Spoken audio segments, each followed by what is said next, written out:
വന്നേ? ആരാ വന്നേ? ആരോ വന്നിട്ടുണ്ട് അല്ലെ? ആരോ ഓൾറെഡി വന്നു കഴിഞ്ഞു. ഓക്കെ, അപ്പൊ ഇതെങ്ങനെ നമുക്ക് ചോദിക്കാം?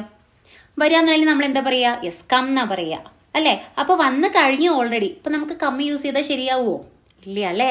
നമ്മൾ എങ്ങനെയാ പറയണ്ടേ? യെസ്, കറക്റ്റ് ആണ്. എന്താ നമ്മൾ പറയണ്ടേ? Who came. Who came. ഒന്ന് എൻ്റെ ഒപ്പം പറഞ്ഞേ, ആരാ വന്നേ? എങ്ങനെ പറയും? യെസ്, ഹൂ കെയിം അല്ലേ? അപ്പൊ ആരാ പോയേ എന്ന് നമ്മൾ എങ്ങനെ ചോദിക്കും? ആരാ പോയേ? പോവാന്നുള്ളതിന് ഗോ പറയും. അപ്പൊ നമുക്കത് യൂസ് ചെയ്യാൻ പറ്റുമോ? ഇല്ല അല്ലേ? അപ്പോൾ കഴിഞ്ഞു പോയി. ആരാ പോയെ? ആരോ പോയി കഴിഞ്ഞു. അപ്പൊ നമ്മൾ ഏത് യൂസ് ചെയ്യണം? Went. Go went. Went use ചെയ്യണം അല്ലേ? അപ്പൊ നമ്മൾ എങ്ങനെ പറയും? അത് തന്നെ.